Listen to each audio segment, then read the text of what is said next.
Hello, everyone. Very nice to meet you all. Thank you for having me, and it's been a real pleasure. Border was a big film. We probably did about 1,000 shots or so on it. People who are from the VFX business will understand that. So, of course, Border was interesting. It was a challenge. It was that we had a very tight timeline, which we kind of all have on every show that we do.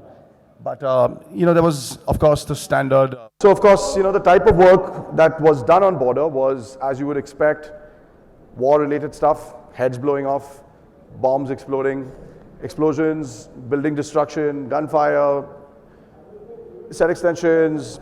We ended up creating a lot of the environment that we were going to use, and, of course, making Mr. Sunny Deol look younger than he was, de-aging Barun Dhawan to look like a 15-year-old, 18-year-old, sorry. And of course, all the other stuff. So there was a lot of combat-related work and a lot of the key battle sequences, the climax, etc., etc. These were all some of the work that we handled as a studio. I'll just quickly run you through some of the work we've done. I would like to keep the presentation more visual than just me talking. So I'll quickly run you through some of the work we've done, and would love to hear what you have to say later on. So this is, basically to summarize it, it was basically, this is the kind of work in its entirety that we did, which is a lot of, if you, obviously I don't need to read this out, but yeah, there was a big bridge sequence, there was water simulations, a lot of explosions, fire, etc., etc. I'll move on to the next slide. So this is some of the work. This was a sequence of, I don't know, more than 200 shots. The river was added, the entire bridge was added, the leaves simulating were added. Basically, that was the kind of work that this sequence entailed. It was pretty much an all 3D sequence. People from the industry will understand. Sunny Deol also was quite old looking in this sequence, so he was de-aged, if you want to call it that. So yeah, this was one of the few complicated ones that we handled. A lot of this water was added in, and that was all entirely done in FX with Houdini. Then, of course, so we split this presentation into chunks of the type of work that we did. This bridge and water sequence was actually quite long, quite extensive. We picked out some of the better ones to show you. Then there was, of course, this is what the, okay. It wasn't the most difficult sequence, definitely not for me, but yeah, there was limitations by way of the bridge, the length of the bridge, which was half finished. It was adding the water in multiple shots, making sure the height of the water was correct, the simulation speed was correct. It's FX simulation, water simulation, and there was those leaves, those dried leaves that were also a simulation, basically. So it involved a bunch of sims, a bunch of 3D asset build, and of course the compositing and all that other stuff. So that's basically what went into this sequence of 100 plus, maybe 150 or so shots from that one location. This is the one of many blasts that we did. We picked out just a few. It looks a bit saturated on this screen, but yeah, these were all explosion shots that were done, close-up explosions. There was a little bit of gore in some of these shots where the soldiers were getting blown apart. And then, of course, these bigger war sequences and so on and so forth. So again, we did maybe, I don't know, I forget the exact number, but multiple CG blasts. A lot of them were the blast, plus the smoke, plus the debris, plus the explosion, plus everything, interactive, light, etc., etc. So this is pretty much a lot of the shots that we were doing were basically 3D FX simulations and explosions. Again, just summarizing what it was exactly that went into it. People from the industry will understand this slide without me having to read it out. People who aren't, this is kind of what goes into making shots like this. Yes, there's obviously simulations which are physics specific, physics accurate. We had to basically make all of the object that was exploding had to be built, exploded out, debris flying, animating that, adding shock waves, adding dust, adding soldiers in the middle of that, all that stuff. So nothing you haven't seen before, but showcasing some of the work that we did on this show of film. Then of course, I would say a bulk of the work was adding fire across the sets everywhere. Many of this.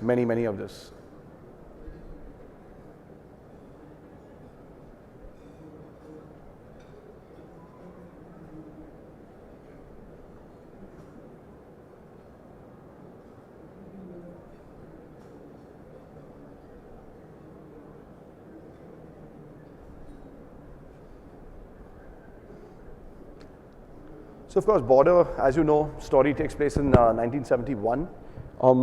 We had to, of course, be historically accurate as well. The explosions, the weapons, the destruction, detonation, all of these things were very, very closely referenced. We basically made sure that they were the type of explosion it was in 1971, be it petrol or RDX or dynamite, was specific to that time rather than faking the explosion and making it look like what today's explosions and missile hits look like. So no, we were they were very strict in that aspect, that we had to make it historically accurate. So no one pointed a finger and said, hey, that doesn't look like an explosion from 50 years ago. It looks like an explosion from today. So these are small things that, these are details that go into filmmaking, which maybe not everyone catches, but historically accurate was one of the other prerequisites that we had to work with. So basically, fire enhancement is essentially creating fire simulations, multiple fire simulations, and placing them across the scenes, adding smoke, adding reactive light. Wherever actors are crossing have to be composited in, edges blurred with blooms, etc., etc. Not the hardest work in the world, but large volume of this stuff was done on Border too. This was again. This is a lot of set extension work as well. So this entire sequence had to happen by the banks of a river which didn't exist. So we had to create the river throughout the shots. Then a lot of river addition got done. This is all simulated Houdini sims for fluids, and basically putting it across. So this whole sequence the final climax battle takes place in this one location. The location had all of the set build was done in VFX, all of the water simulations were done in VFX, all of the explosions and fire and war related stuff was all done in VFX, which we did all of it. And this is a location primarily where the climax takes place. So this is where most of our work got done. So this is kind of what goes into it. I mean, of course, you got to simulate physics again. You need to create the river bank, you create the river bed, you need to create the rocks, the pebbles, etc. So you get collisions, interactions, speed of simulation, etc., etc. And then obviously there's white water, there's foam, there's all the different things that go into creating a visual effects shot and a scene, which people from the industry would understand. It's like 10, 15 layers of various things to make it look believable, and you pretty much had to do all of that. The director was very, very specific about certain things. He was very, very, how do I put it? He was very particular. He was demanding. He needed exactly what he wanted, and he's like, I want only this type of river. So of course, that took a little bit of R&D in putting it into place, but eventually I think they were happy with the result, and the sequence came out quite well actually, so I'm quite proud of it. The team did a good job. Just going through it. And then this is now a very common thing that's being done on a lot of Hindi movies where, not only Hindi movies, Indian movies, where the actor's playing a character that's 30 years lesser than what he is. So wiping out all of their aging artifacts on the face, etc., wrinkles and sunken eyeballs and so on. This is very, very commonly being done now. A lot of the lead actors and so on are, like Sunny G is almost 70 years old, trying to play a 45-year-old guy, 50-year-old guy. I've done this on many films with many stars, and it's now commonly becoming one of the most done things in our industry, de-aging, slimming, making them look better than they are, fixing gray hair, protrusions on the body, etc., etc. So this is commonly becoming a very a new avenue that everyone is exploring now. So yeah, that's kind of what basically we did. In Varun Dhawan's case, he is in real life 43.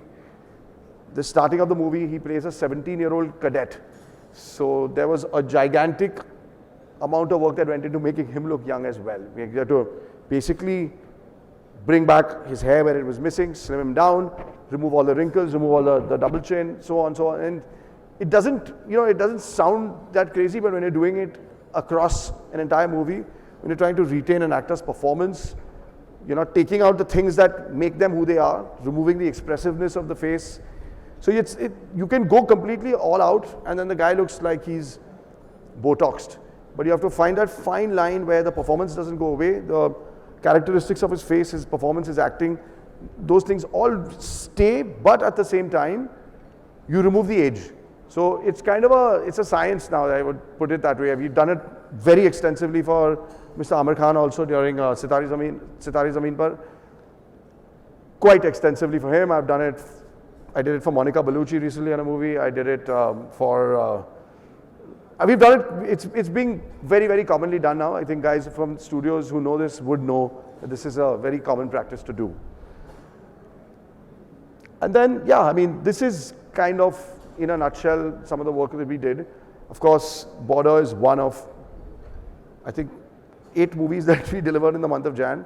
So, we were given clearance by T-Series to show the work and showcase it.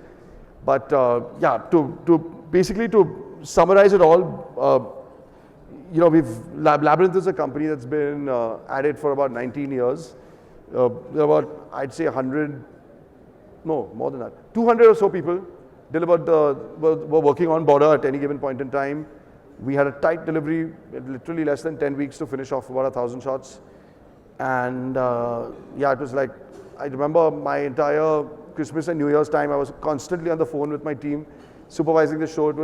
This film, it was delivered, I think, first week of January, or no, 15th of Jan is when we finally delivered everything for a 23rd release.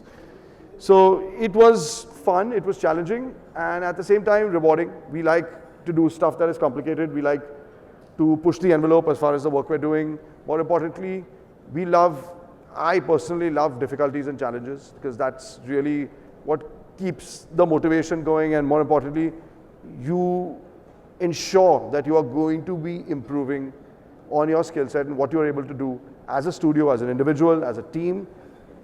Pushing your boundaries and failing also at it if you need to is very, very important for your personal growth, because that's what separates you from somebody else. So that's pretty much, in a nutshell, the stuff that we did on Border. If there's anyone who has any questions, please do feel free to raise your hand. Yes, sir. Firstly, I'd like to congratulate you for Border 2. I think the last 30 minutes of the film, which I just observed as a critic and as well as a ordinary audience, I thought in terms of action, I think this was something different. No, I think I haven't seen much. I think similarly, the Sridhar Raghavan film also had, I think, very good action scenes. So, like, obviously with films like period films and war films, I assume when it comes to the story writing, military consultants, they offer their advice. So I just wanted to know, for such films, do military consultants also, do you all also consult them as, a VFX team? Even if we wanted to not, we would have to. It is mandated. When you're telling a story about the Indian Army, it almost always goes through all of the channels that it needs to. There will be the chief of staff watching it eventually. That is one of the reasons why we couldn't historically distort anything. You couldn't put a plane in there that didn't exist in that time. There were not one, multiple rounds of military consultations. Even the censor certificate came after the military the army gave their go-ahead.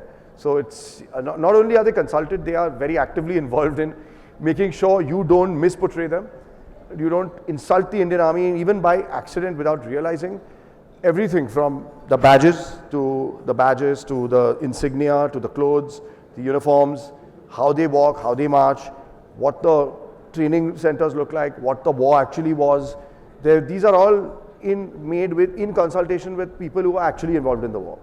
So by that count, should I assume that when it comes to a completely fictional film which has a war element to it, so in that scenario, it's like it's you guys totally and the director's vision? So the director's vision is one. You have to have guardrails of historical accuracy and not going over and above what was actually there. Even if the story is fictionalized, it would probably be based on something that is probably, like if you're making an Indian war movie, there are only 4 or 5 wars that India has fought. So if you want to completely recreate a whole different war scenario, then you can, of course, if you want to, but yes, it has to be in consultation with the armed forces. It's kind of mandated if we want to call it that. In the skill of VFX and anti-aging, do you get a pre-note that certain actors require anti-aging or some actors don't require an anti-aging skills for ads or for the movies? Yes, of course. I mean, you'll know from, I won't take names, but there's a level of a tier of actors today in India that are all pushing their 60s and into their 70s. Many of these gentlemen also portray actors or characters far lesser in age than they are in real life. So you'd be surprised how many people didn't do it. And you know, like with Mr. Amir Khan, we did it extensively across Sitare Zameen Par, on every single frame of every shot. He was slimmed, his stomach was pushed in, his body was given shape to look like a basketball coach. His entire face was everything from removing wrinkles to removing crow's feet, removing certain birthmarks to teeth fixing, pushing up the jawline, all of these things. So with him, with Sunny Ji, with few of the older gentlemen, the de-aging is extensive. But yes, we do get, so we have to kind of show themselves de-aged, and then they personally look into these things, because again, you don't want, if Amir Khan loses these crow's feet when he's acting, he will look like he's Botoxed. So he will lose his performance that makes him who he is. So yes, we get a reference and we have to match it and make sure that they look exactly like they did in AK's case. He gave us a reference of Ghajini. He's saying, this is what I look like at the age of 42. I need you to make me look like this. So we studied it, we examined everything and made sure that he looked exactly like he did in Ghajini, for example. Thank you for letting me present.